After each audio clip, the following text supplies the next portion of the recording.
Hello everyone, welcome back to a new fight study. Today we have Floyd Patterson versus Tommy Jackson.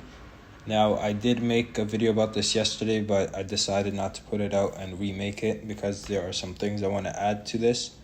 So this film study is part of the Customado study series where I study the fighters of legendary boxing trainer and father figure Customado. Here we have, this is Floyd Patterson versus Tommy Jackson 2. This is Floyd Patterson's first title defense after he won it from Archie Moore. And we'll see what happens. I'll be comparing Floyd Patterson to Jose Torres, who I made my last video about.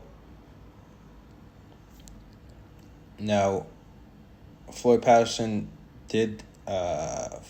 he was the smallest of the three, structure-wise or stature-wise, than Jose Torres and Mike Tyson.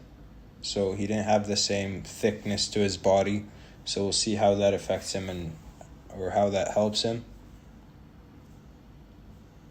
Patterson had a lot of natural athleticism that we'll see will help him also. So the things I'm looking for is the jab, how he carries his hands, his head movement, his punch selection, his footwork. And yeah, we'll touch on all those things.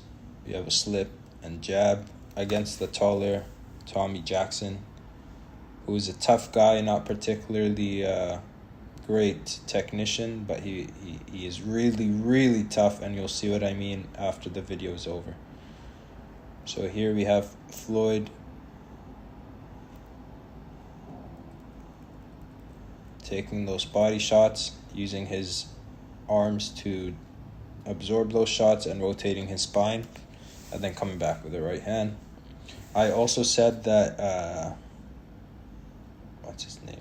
Jose Torres, he would hold his elbows really wide out, and I said that put a lot of stress on his shoulders. Floyd Patterson seems to do the same thing, but he seems to have his elbows more tucked in than Jose Torres. And what I also said about Jose Torres was no matter where he was in the ring, far away, close in, outside of the ring, he had his hands up to his cheekbone, so I never saw his hands drop to this level. And Floyd Patterson's hands do drop a bit. Sometimes when he's far away, he'll drop them down here, which I think is more realistic. And before I keep stopping and talking, or the last time, Floyd Patterson was the leapier of the three fighters between Mike Tyson and Jose Torres. He would do things like this where he just switched stance, where he's in a squared position, he goes southpaw, and he throws a right hand. He missed it, but you see he's very leapy. He likes to jump into punches unexpectedly against a taller opponent.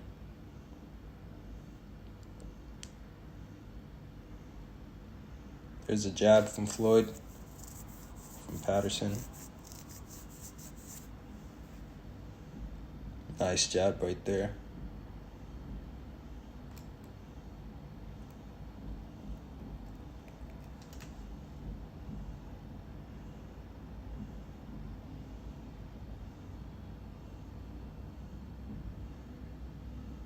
I said Jose Torres sometimes didn't mind fighting on the outside, which is just jabbing. Now, Floyd Patterson jabs a little bit, but he's not doing it as much. But he does something else that I like later in the fight. But early on, he likes to attack more. He likes to get on the inside. Nice left hook, right hand. Nice. And he kind of whips his punches a little bit more than Jose Torres and Mike Tyson. His speed, he might have been the fastest of the three. Although Mike Tyson was very fast, Floyd Patterson was also very, very, very fast. You see it right here. His combinations do resemble Mike Tyson's in somewhat way more than Jose Torres. Although Jose Torres does resemble Mike Tyson's combination in some ways, I think Floyd Patterson's stance and combinations resemble Tyson's a little bit more. With Jose Torres, we saw him stand in more of a... Okay, this is what I want to say. With Jose Torres, we saw him stand with his foot forward, his left foot. So he was more in a natural stance. With Floyd Patterson, what you'll see more of him is he will stand in a squared stance, which he has his legs side by side, as here, and his shoulders side by side. And he will go southpaw as he's punching, so I'll stop and talk about that when that happens. But we saw this with Mike Tyson a lot, where he would square up and let go of combinations like this. Boom, boom, boom. So stance-wise, I would compare Floyd Patterson more to Mike Tyson. Or I'd compare Mike Tyson more to Patterson, since Patterson came first. Nice right hook. His Patterson's, he might have been naturally left-handed, right-handed or left-handed, I'm not sure, because he did, like, see, he switches southpaw with that right hook. He threw the right hook very intensely, which is very hard to throw from a natural orthodox stance. And most natural orthodox stance fighters don't have this type of right hook that Floyd throws. It's usually a little bit weaker and slower. It's more open than tight. Floyd Patterson throws it very well. Look at those combinations. Damn, you might think the fight is over, but it's not. This guy just keeps getting up every time, and he does not care what you hit him with. He just gets back up. I had to search him up after watching this fight because I was very intrigued about his ability to keep getting up and continuing. He had a rough story background. If you want to search him up, Tommy the Hurricane Jackson.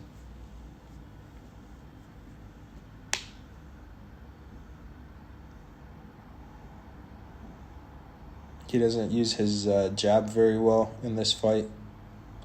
He's trying to go to the body against the shorter fighter, which is not the best of ideas. This is the right hook I was talking about. So usually when you see right-handed fighters in the orthodox stance, when they throw a right hook from their orthodox stance, it comes from way behind and it comes out wide. It's hard to make it short.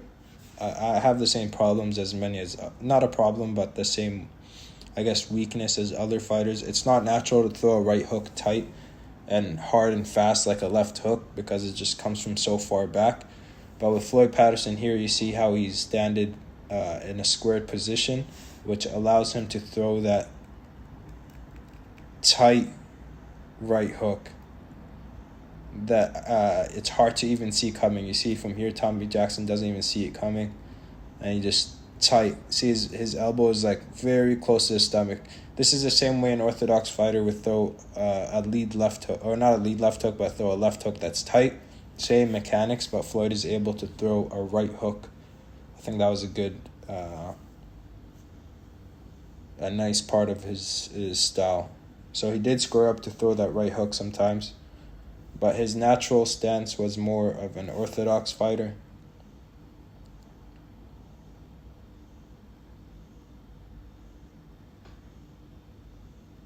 With Mike Tyson, you saw him square up a lot when he threw that right hook too. So that's why I compare his right hook closer to Floyd Patterson's. Jose Torres was more of a traditional orthodox fighter, although he had the same hands up and same techniques. Okay, now this is what I want to say about Floyd. He's able to step forward and change stance as he punches with hard punches. So here, see the jab, right hand, he doesn't step in yet. Left hook, brings the left foot forward and throws the right hook, and now he's in southpaw position. And now he throws those shots from a squared stance. But you see how he went from orthodox to southpaw. See how he's stepping, bang. We'll see it again. So he's in an orthodox position, left foot is forward, right foot behind him. Steps in with that right hook a little bit, steps in big with that left hook, steps in again with that right hook, and he gets caught with a punch, I think. He got caught right there to the solar plex. But I see how he switches stances as he moves forward.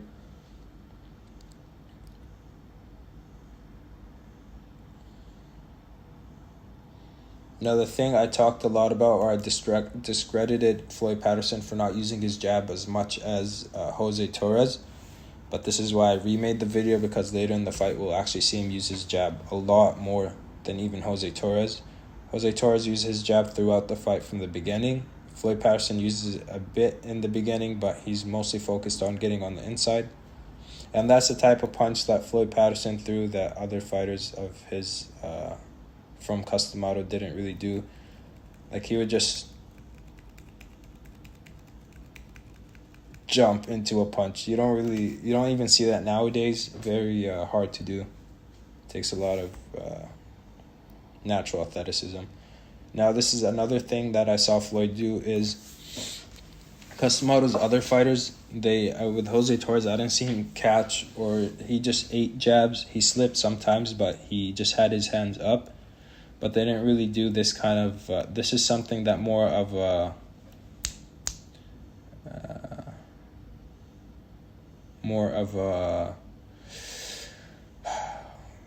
back foot fighter would do. Someone that likes to take away the jab of the fighter and kind of manipulate it, catch it, parry it. So more of a boxer rather than a pressure fighter, which is when Tommy Jackson would put out his jab, Floyd Patterson would parry it in this manner. It's a little bit different than, well, it's pretty natural for it to do this to a jab to the body. So if someone jabs me to the body, I'll just turn my right hand out. I'll explain this more as we go. But yeah, I didn't see Mike Tyson or Jose Torres do this type of movement and manipulate the jab of their opponent. There he goes with the jab. Beautiful right hand. So this is the second time Tommy Jackson goes down. Tough man. Very tough man.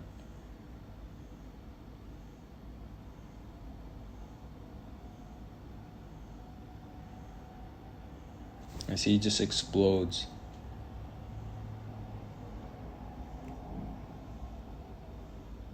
And he throws whipping punches, kind of like this right hand.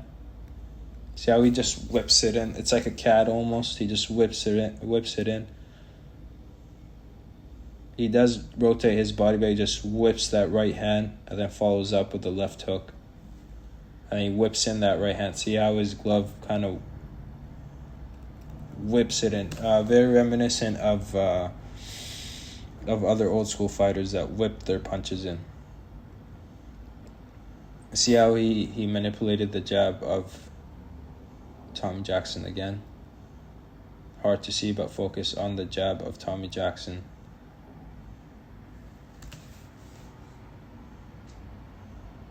I decided to use this fight because this is Floyd in the 50s, before he started fighting those big heavyweights like Mike Horry and the Bear, what's his name? Sonny Liston and all those big guys. Floyd Patterson was just simply too small for those guys. So this is a fight when he was still fighting a bigger guy, a taller guy, but still the same body structure, kind of.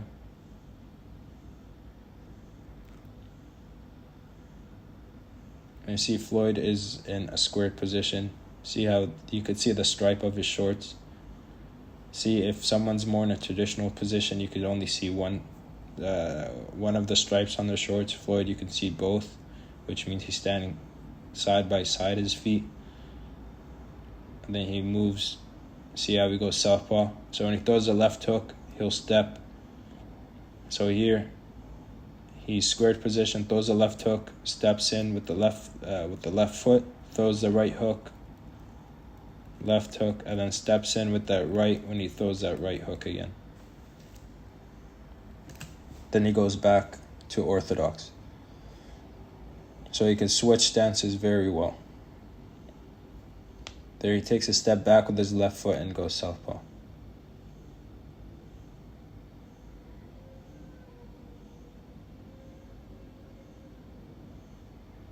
Does move his head, but not much as Mike Tyson. He just moves his head sometimes, or dips down mostly. He doesn't go do the side to side a lot. He knows how to do it, but he doesn't use it a lot, from what I've seen. See, he kind of dips down more. Nice right hand to the body. You'll see a lot of these combinations, so I'll stopping the video every time. See how he manipulates that jab again? Now, the jab from Jackson isn't that fast or anything about it. He just puts it out, so it's easier to manipulate. I manipulate jabs that are hard, so they're slower. Fast jabs, I don't try that right hand thing because the opponent can fake to the body and come back with a left hook, which Tommy Jackson does do in this fight. I'm not sure which round it was, but he does do it, and Floyd Patterson still goes under the hook. I'll try to find it and explain why it's dangerous to do that move.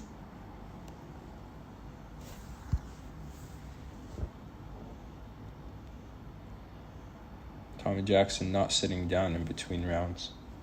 This guy had a gas tank on him. Got a great chin.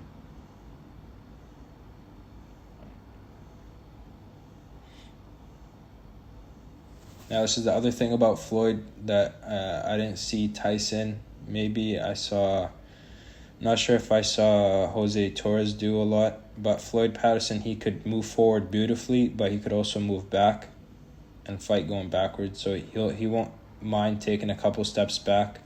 We'll see this in the latter of the fight also. That's the other thing that stuck out to me from him. He can move backwards and still be comfortable.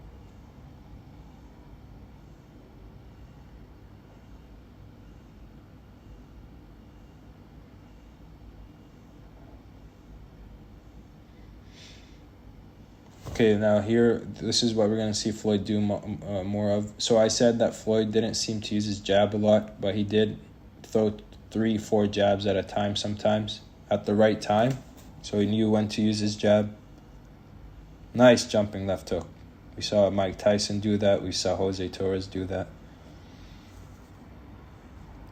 See how he's grabbing the lead hand of Tommy Jackson again. He's catching it, slipping it. He has more defenses towards the jab than I think Mike Tyson.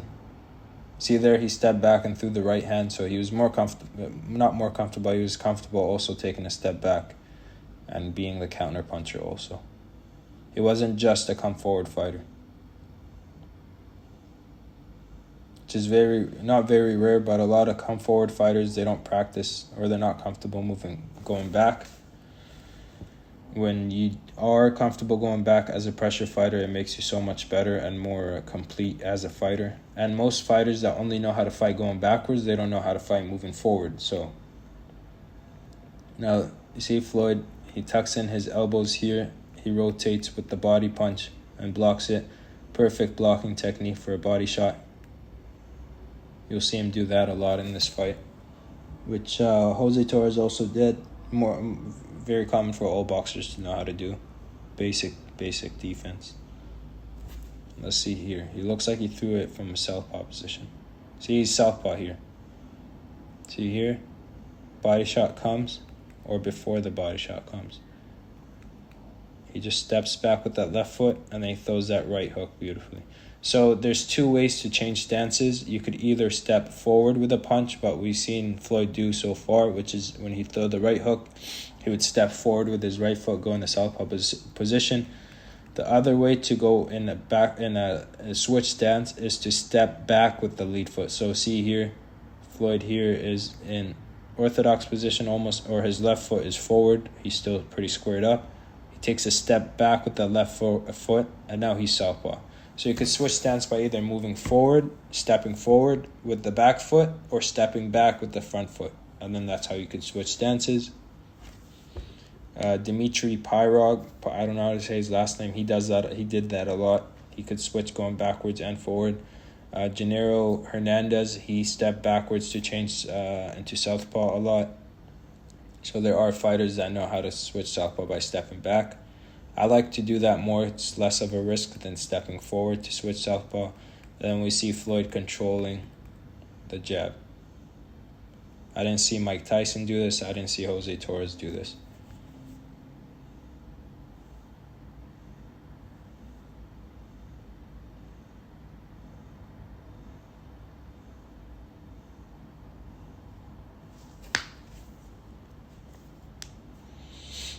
And Floyd didn't always throw with maximal speed. With maximal power, sometimes he put more speed than power into punches. When he whips, those punches are less powerful, but they're more speed. Beautiful combination. Who does this remind you of, especially when hitting the bag? Rotate, rotate, rotate. Beautiful. And his elbows stay in close. Rotate, rotate. Misses that one, jumps into that one. So combination-wise, he looks just like, or Mike Tyson looks just like him when Mike Tyson threw his long combinations. This is something we saw Jose Torres do. The same slip is for the uppercut. He just leaned back out of it. Whoop.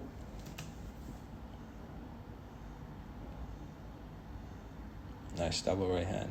And that is a nice combination. Although it didn't land clean. Mostly on the arms.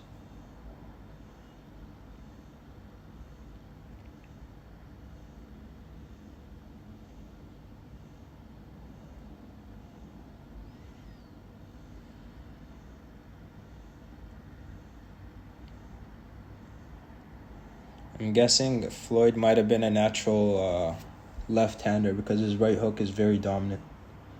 He could throw his right hook like a southpaw can throw it, so he might have been left-handed like Mike Tyson.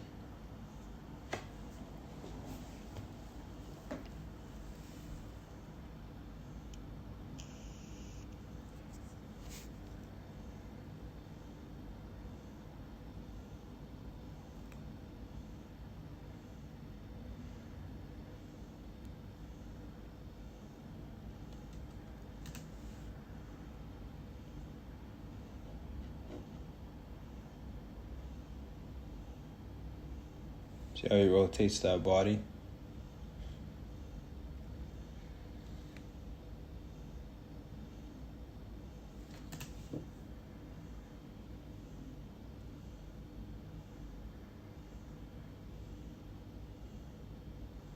I would say Floyd Patterson was more complete than the other fighters of custom model. I'm not saying he was a better fighter or a stronger fighter or faster fighter. I'm saying he was more complete and he knew more tricks, more boxing tricks than the other two.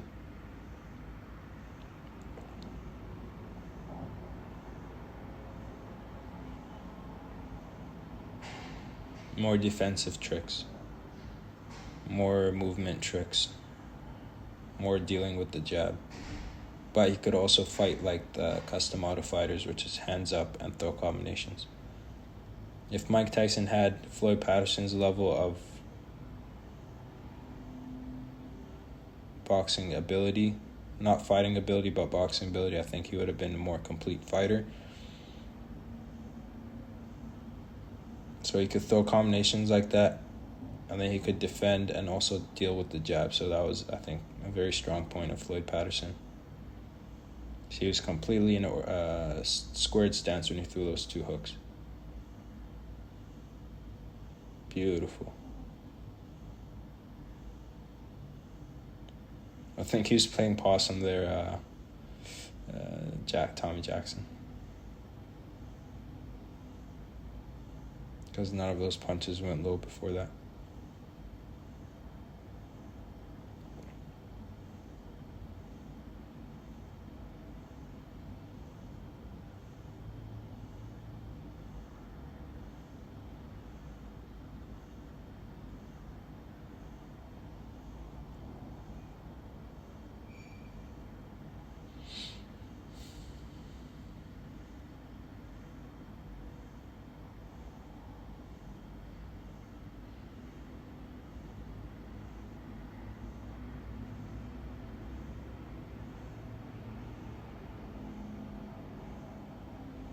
Mike Tyson did have a lot of defensive moves, but it was more slipping, going under punches, and then coming back with his. Like I said, Floyd could deal with the jab. He could walk back. He was comfortable in all places of the ring. So he ticks more boxes from that standpoint.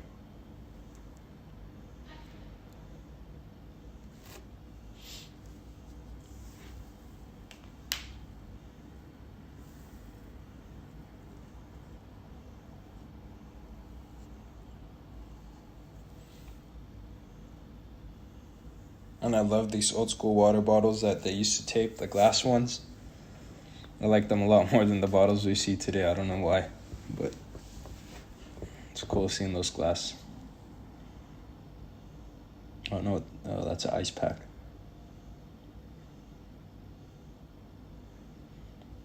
Now Tommy Jackson, after getting beat up for 4 rounds, he gets up and starts doing this. I don't know what kind of dance this is. I don't know what kind of shuffle this is. I don't know what it is. It's a reverse mental breakdown. It's a reverse of Oliver McCall. He's getting beat up, but he's still happy. And we'll see more of that later on in the fight.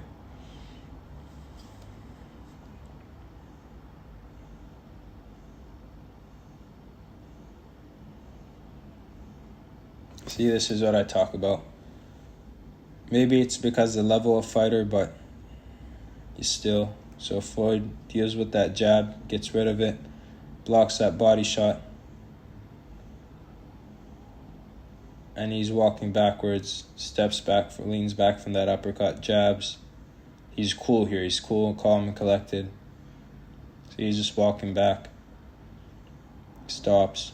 So you didn't really see Mike Tyson do this. Mike Tyson was a pure come forward fighter. I'm pretty sure he stepped back sometimes, but I haven't seen him with this level of detail to moving back and just letting the other fighter throw some punches.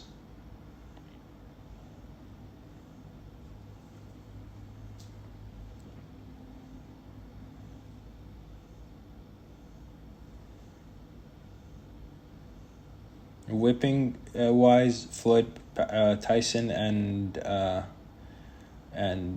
Torres didn't really whip their punches like Floyd does. So Floyd could whip them in, like I said about that right hand and the jab. Floyd and were more like that, and Jose Torres were more just body, like using their whole body to throw their punches, which were powerful. Floyd Patterson seemed to do both.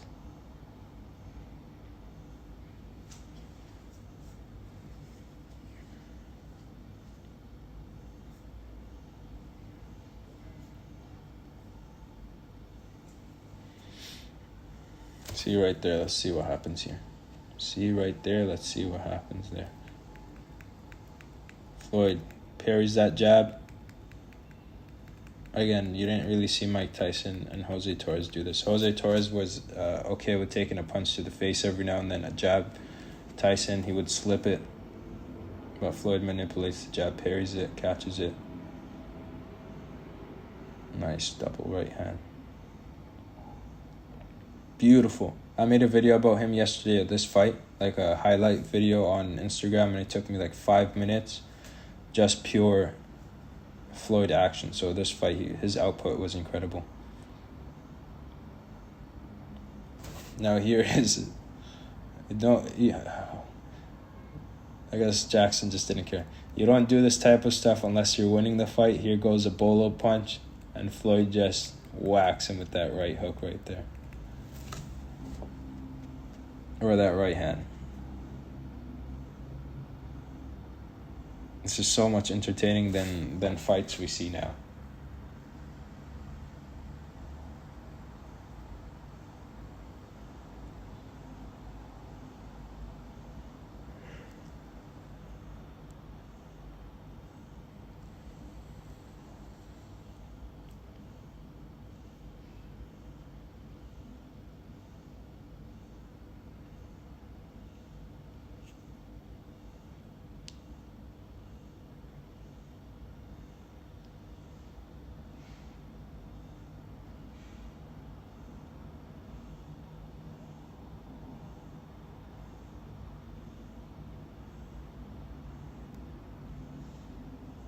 Now, Floyd did get knocked down a lot. He doesn't get knocked down here, but later when he fights bigger guys, he does get knocked down, but he always gets up. So getting knocked down isn't that bad if you can get back up. I don't think Tommy Jackson had any power in those punches for him to actually knock down Floyd Patterson. When he fought Sonny Liston and those guys. Unless he was hit really hard, then he had no choice. But he did get dropped a lot, Floyd, but that's what I'm trying to say. So here, see, like I said, he's able to jab and move. 3 jabs. takes care of the jab, and is comfortable. This is, as a pressure fighter, this is what you want to be able to do also. Because you can't pressure every fighter the whole time of the fight. You got to be able to step back and defend and defend against the jab. You can't just be a pure come forward fighter. You can, but it's very limited until you meet a great boxer. So a great boxer with a great chin, that's what it takes to defeat a great come forward pressure fighter. As a pressure fighter, if you can move back also, you'll be that much better.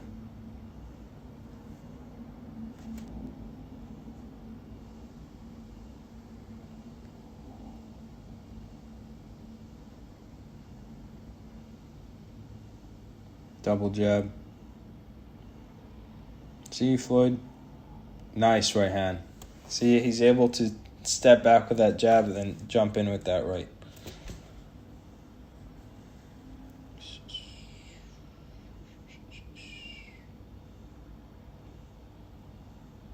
See how more aggressive he was in the beginning? And now he's able to step back. I keep repeating myself, like always. But I see he deals with the jab, jabs back, moves. I wish Tyson did this a little bit more.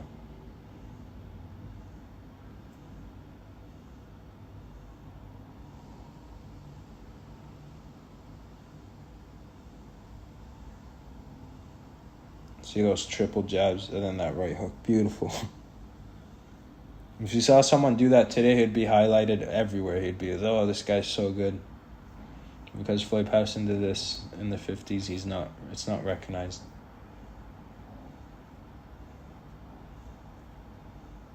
Nice right hook to the body. Having a right hook like that in your arsenal. Freddie Roach said about this about Mike Tyson. He had to work on Tyson, building up Tyson's right hook. And when Tyson added that right hook, he was so much more effective or powerful with it. But having ability to throw that right hand from the side like that, a right hook, is truly a game changer for a lot of fighters.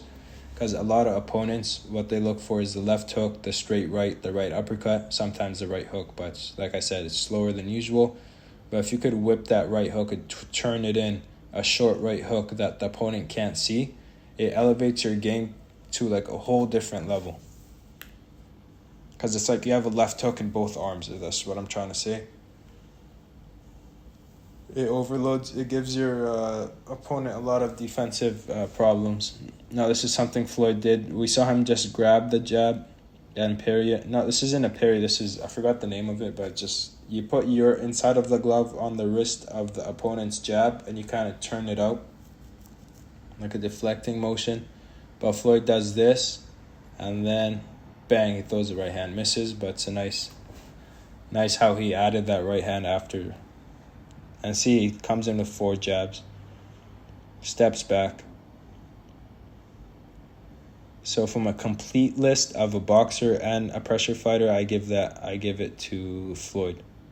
See, this is what I would talk. This is what I just explained, but the right hand actually lands.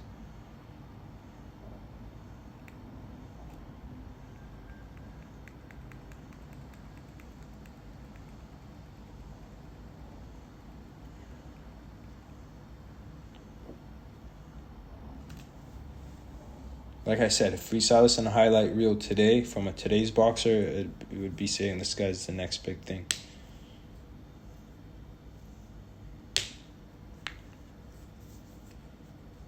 I don't think Patterson gets enough credit for his abilities. He fought for a long time later than he should have, I think. This is what I was saying. Floyd, you seen all the punches that Floyd landed on this guy, Tommy Jackson? He does this. And the crowd likes it. If the volume was up, you'll hear it.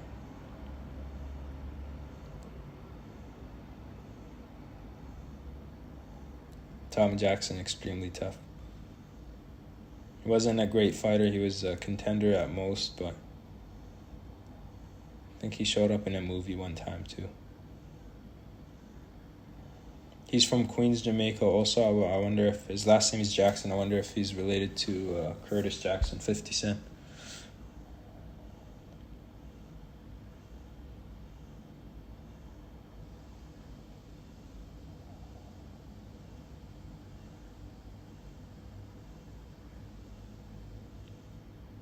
Today I was supposed to do the Mike Tyson fight study because I was supposed to upload this video yesterday, but I guess the Mike Tyson fight study will come tomorrow, and I'll keep this one up for today.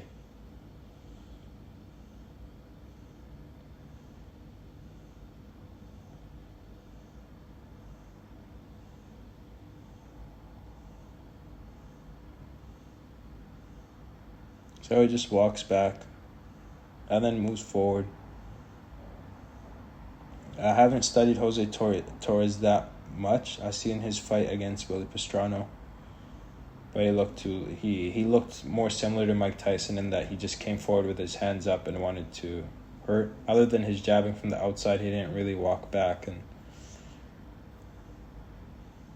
do the stuff that Floyd was doing. Nice right hook, beautiful right hook.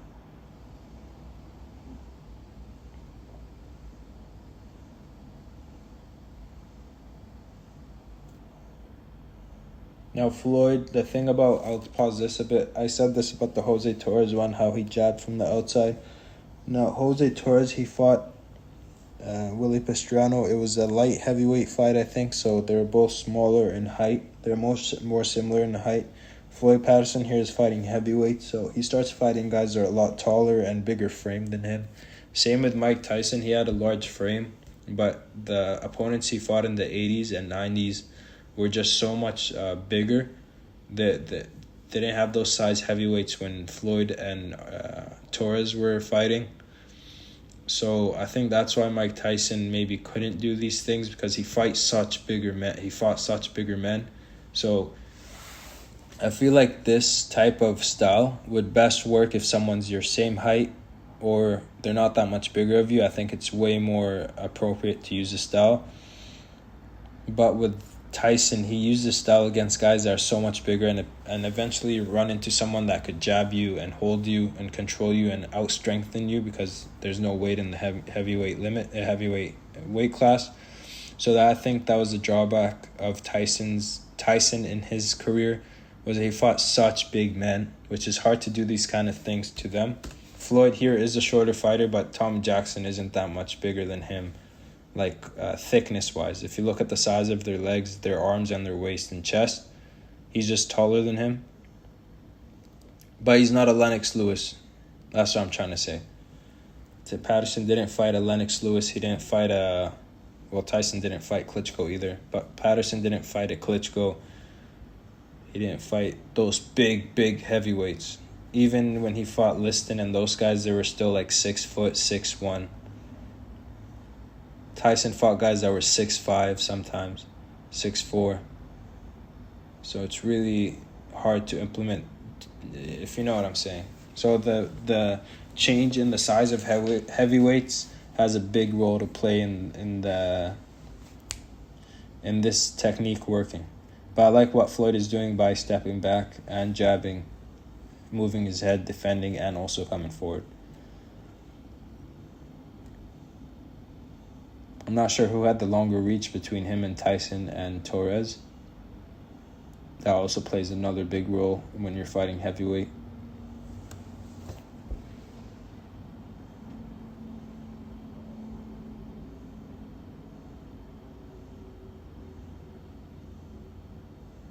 Tiny gloves they're using.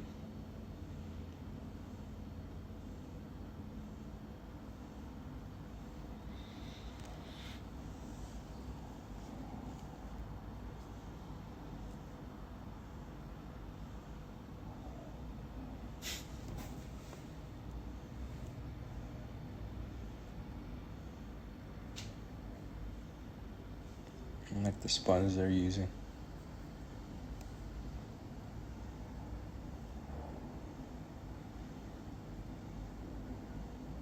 Cool compliment. Those gloves are tiny, by the way. Like the padding in them, it's not like padding today. They might look a little bit bigger, but there's almost no padding in those gloves.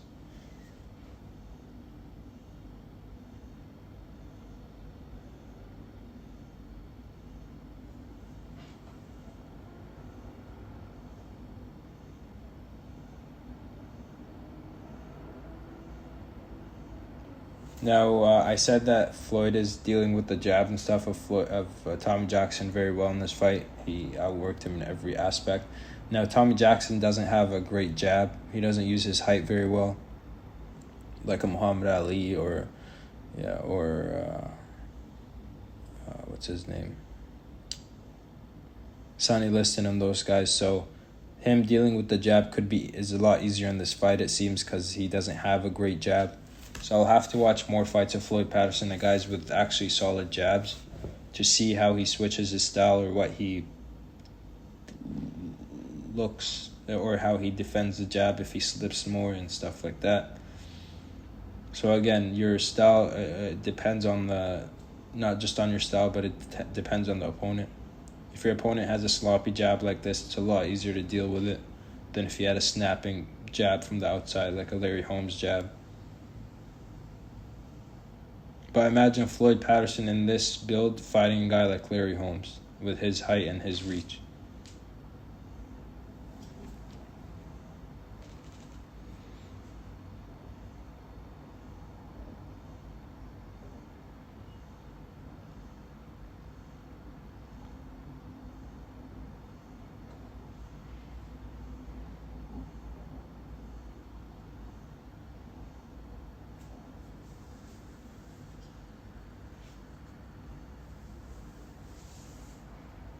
Boom, boom,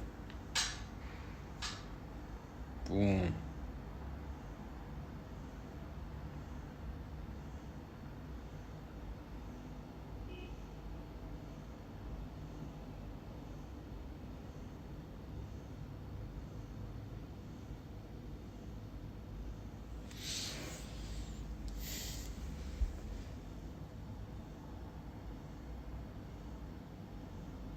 Falls again. What was that? How many times has he fell down now? 3 or 4? Other than being hurt.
Just punishing this poor guy. I think it's the next round that this fight. I think it's this round. Get stopped. Should have been stopped a lot earlier from his team, but they didn't. But the ref here shows some compassion.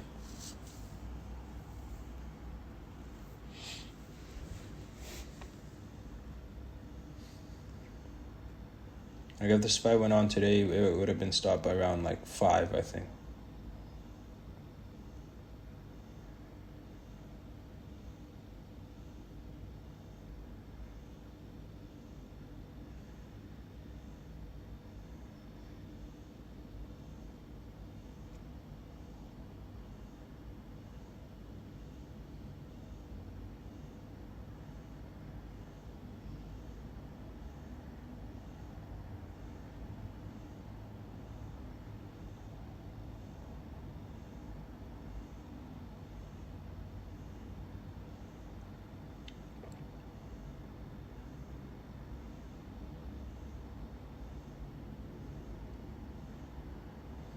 The output from these two is incredible.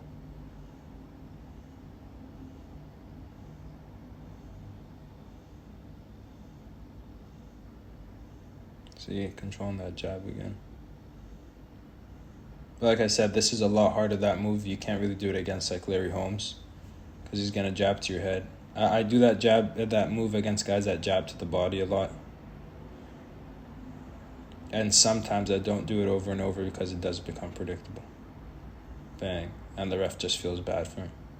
Oh, I forgot to say, he does throw a fake jab left hook, but I didn't catch it again. But he did do it later in the fight around this area. And Floyd, he went under that hook, so he didn't get caught with it. But if you overly do that move where you catch the jab and get it out, the opponent can fake the jab and throw a left hook, which is why you don't want to do that move all the time. And you see he's mad that the fight got stopped. But you'll see when he looks at the camera, he's lumped up here, his eyes. He's just bad shape, and he still wants to fight. Tough guy. Search him up, Tommy the Hurricane Jackson. I'll stop the fight video here. So yeah, I think Floyd Patterson had more skills than he had more boxing skills, not just fighting skills, but he had boxing skills. Out of the three, he was the most complete for me. That rhymed.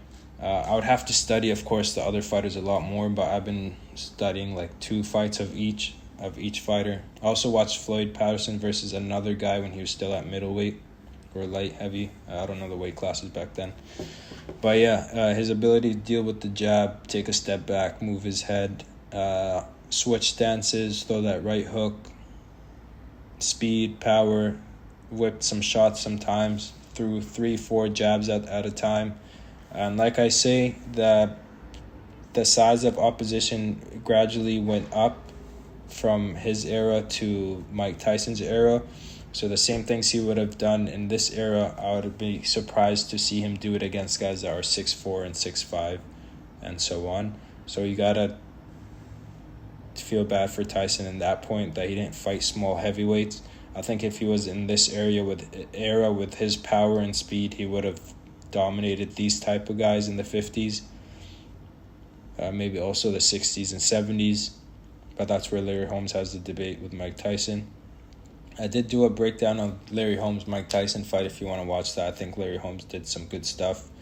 He ultimately got knocked out. Anyways, I'll be back with the Mike Tyson fight. I'm gonna do the Tony Tucker fight or the James Quick Tillis fight. I'm not sure which one, but I don't want to do a knockout of his. I want to do a fight where he was still in his prime, but he was able to go the distance. So yeah, thank you for watching. I'll see you guys next time.